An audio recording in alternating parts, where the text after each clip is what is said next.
Yo, kamusta mga par? Magandang araw po sa inyo lahat at medyo matagal nga po mga par na hindi tayo nakapag-upload ng video.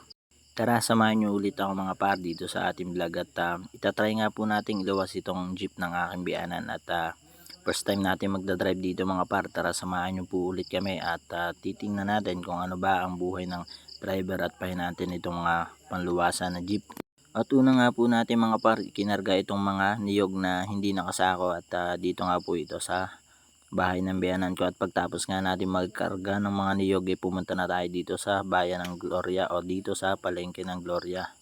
Iba't ibang lugar nga mga par yung ating pagkukunan ng ating mga pangargang dadalhin sa Cavite at dito nga tayo mga par nag-umpisa sa palengke ng Gloria at pagtapos natin mga par magkarga dito dumiretso na tayo sa Barangay Tubag. Ayun, syempre shoutout sa lahat ng mga taga Barangay Tubag at may kakarga din tayo dito mga par na mga niyog din at di ko nga lang alam mga par kung ilang daan ba ito, pero di naman ganun kadamihan. At dito nga mga par, sinimulan nating isako yung ating mga niyog na kukunin dito sa Barangay Tubag at para pagdating ng Cavite, baba lang ng baba. Mas madali nga yung mga par kaysa dun sa niyog na una nating kinarga kasi pagdating natin ng Cavite, sasako ulit natin yon tapos tatahiin. Mas mahirap yung kasi nga mga par, napakainis sa loob ng jeep tapos yung jeep nga mga par hindi ganun kataasan kaya talaga mangalay. Pagtapos nga natin mga par magkarga ng mga niyog, isinunod naman natin tong mga abukado at talagang napakasarap naman, gaganda ng abukado at part din ng Barangay Tubag ito. At nung naikarga na nga natin mga par yung abukado, pumunta naman tayo dito sa forward ng aking bilas kasi may mga kukunin nga ditong niyog ulit. Ayun, kung mapapansin nyo nga mga par, medyo dumadami na. Yan yung mga niyog na ating isasako pagdating sa Cavite at napakahirap nga niya mga par. At dito naman tayo mga par sa Barangay Malubay or dito sa Hulo kung hindi ako nagkakamali at meron din tayo mga pangarga dito.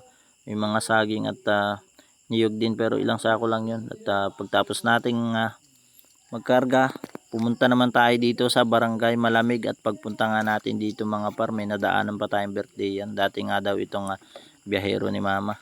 Siyempre matik yan mga par, palagyan at talaga napakagutom na din kasi anong oras na nga. Hindi pa tayo kumakain ng tanghalian at saktong-sakto to mga par. Kakailang bulos tayo dito. Mga par, kumain na tayo tapos may padala pang salad. Tapos sinukmani. Ayos nga ito mga par. Paalis na ulit tayo. Ayun, birthday yan. Nakapandali pa ng salad at sinukmani ay.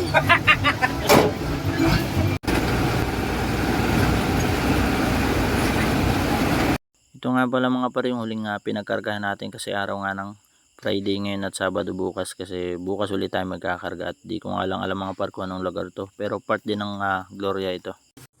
Yo, good morning mga par, magandang araw sa inyo lahat at time check tayo mga par.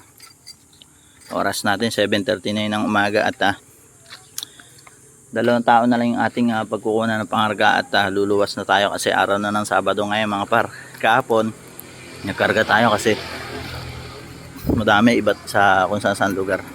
Ngayon mga par, dalawang tao na lang tapos yung konting saging doon sa bahay. Maga nga tayo mga par gumising para kunin natin itong pangarga. Dito din lang ito sa Barangay Almabilla at malapit sa bahay ng aking biyanan at dalawang tao na nga lang yung pagkukunan ng ating pangarga. At na maaga tayo makalis mga par at sana umabot tayo sa booking na pang alas 2 sa barko or kung hindi naman ay pang alas 4 palag na yung mga par.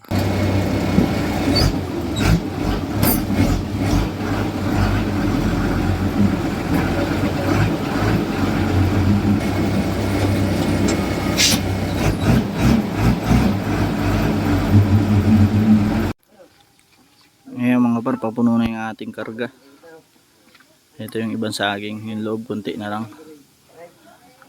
Dami nating karga, 3 patong na sako.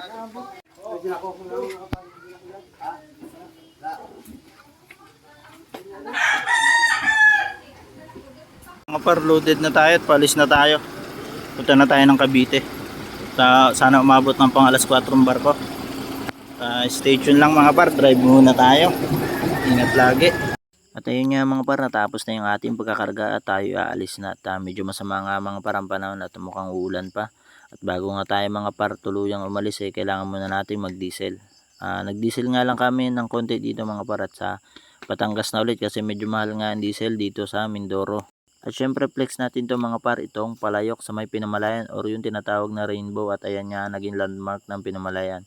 At ayan nga mga par, inabot tayo ng ulan dito sa may 7 kasi may inintay pa nga tayong pangarga, inihabol. Kaya naghintay tayo dito, may 1 oras siguro tayo naghintay. At syempre kain muna tayo mga par dito sa paglagpas ng Socorro. Di ko nga lang alam mga par kung anong lugar ito. Basta yun na yun. Part lang ng Socorro ito. At panalo dito mga par. Marami kumakain dito kasi mura at masarap pa. Pagtapos nga namin mga par kumain, agad na rin kaming umalis. At ito nga mga par, medyo challenging itong bitukang manok kung tawagin dito to sa part ng Socorro. Medyo mahaba-haba nga itong ahonin na to mga par, at talaga naninibago tayo kasi napakabuhay ng jeep at siguro di nga lang ako sanay at first time natin mag-drive ng ganito. At ito nga mga par, dito na tayo sa Victoria at nakaraos na tayo doon sa medyo challenging na daan at talaga medyo mahirap nga mga par yun. At alam yan ng mga kapwa driver natin na dumadaan dito sa bitukang manok, lalo na kapag kami mga karga, napakahirap at kailangan talaga natin magdahan-dahan.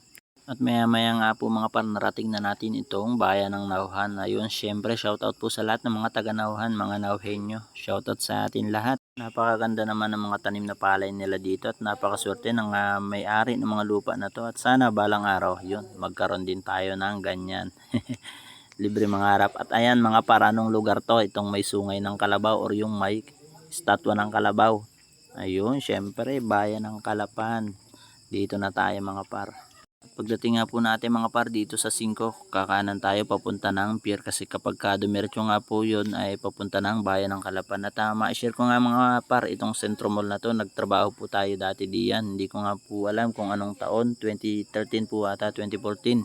Nagtrabaho nga po ako mga par bilang promo clerk ng isang brand ng damit. At dito nga mga par, narating na po natin tong Kalapan Pier. Bumaba na nga yung mga kasama natin para kumuha ng ticket. Pang alas 4 nga mga par na booking yung nakuha natin kasi hindi na po tayo umabot sa pang alas 2. Ngayon mga par, dito na tayo sa Pier ng Kalapan at kukuha na sila ng booking sa Montenegro. Alas 4 yung nakuha namin.